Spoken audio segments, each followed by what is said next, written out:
నమస్కారం, HN9 TV news కి స్వాగతం. నెల్లూరు జిల్లా కోవూరు ఎమ్మెల్యే ప్రసన్న కుమార్ రెడ్డికి రాష్ట్ర వ్యవసాయ సలహా మండలి సభ్యులు దొడ్డంరెడ్డి నిరంజన్ బాబు రెడ్డి అభినందనలు తెలిపారు. కోవూరు నియోజకవర్గానికి ఆయన చేస్తున్న సేవ అంతా ఇంతా కాదని, అడిగిన వెంటనే తక్షణమే ఇవ్వడం ఆయనకి తెలుసని, దశాబ్దాల కాలం నుంచి కలుజులకి శంకుస్థాపన జరిగిందంటే దానికి ముఖ్య కారణం మన ఎమ్మెల్యే ప్రసన్న అని, అలాగే వాటర్ ప్లాంట్ అయితేనేమి, తల్లిదండ్రులు లేని పిల్లలకి ఆయన తక్షణమే గడప గడప కార్యక్రమంలో చూసి మనసు చలించి వాళ్ళకి లక్షల్లో ఫిక్స్డ్ డిపాజిట్ చేయడం అయితేనేమి, వాటర్ ప్లాంట్లు అయితేనేమి, రోడ్లు అయితేనేమి, ఇలా ఆయన చేయలేదంటూ ఏమీ లేదని మనసున్న మహానుభావుడే మన కోవూరు ఎమ్మెల్యే ప్రసన్న కుమార్ రెడ్డి అని తెలియజేశారు.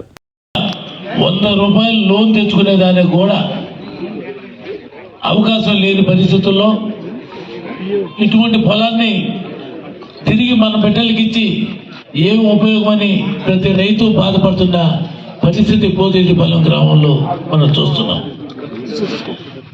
మొన్న 2019 ఎన్నికలు అయిపోయిన తర్వాత సుబ్బారెడ్డి గారు, రమణారెడ్డి గారు, మళ్ళీ ఈ కొరవ గ్రామ పెద్దలందరూ కూడా ప్రసన్న కుమార్కి కనపడేదానికి ప్రసన్న కుమార్ గారి ఇంటి దగ్గరికి వచ్చారు.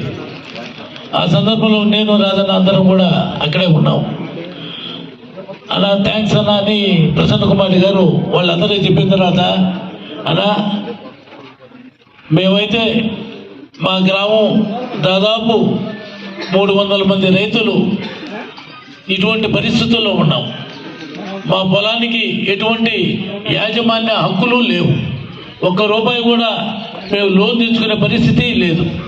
కాబట్టి మేమందరూ గెలిపించే కష్టపడిన దానికి మీరు ఈ పట్టాలు ఇప్పించే కార్యక్రమాన్ని మీరు చేస్తే మేమందరం సంతోషపడతాం, మా గ్రామంలో ఉండే రైతులందరూ కూడా సంతోషపడతారని చెప్పి ఏకైక కోరిక ఒక్కటే సుబ్బారెడ్డి గారు, రమణారెడ్డి గారు, మళ్ళీ తోటి వచ్చిన అందరూ కూడా అడిగారు.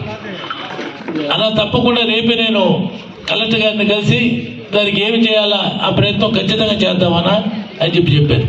మళ్ళీ వీళ్ళే చెప్పారు, అలా అది అంత ఈజీ పని కాదు, చాలా సంవత్సరాల నుంచి పెండింగ్ ఉందనా, దాన్ని మీరు సీఎం గారి దృష్టికైనా తీసుకుపోయి మీరు చేయించాలని కూడా మళ్ళీ వీళ్ళు చెప్పడం జరిగింది. ఆ రోజు పక్క రోజు దగ్గర నుంచి కలెక్టర్ గారి దగ్గరికి పోవటం, ఈ పరిస్థితిని మనం మార్చి ఖచ్చితంగా పట్టాలు ఇవ్వాలంటే ఏమి చేయాలని చెప్పి రెవెన్యూ డిపార్ట్మెంట్ అందరితో కూడా ప్రసన్న కుమార్ రెడ్డి గారు మీటింగ్ పెట్టుకోవడం జరిగింది. అప్పుడు ఫస్ట్ దీన్ని ఒక సర్వే చేయాలా. మరిన్ని అప్డేట్స్ కోసం మన HN9 టీవీ ఛానల్ ని సబ్స్క్రైబ్ చేసుకోండి.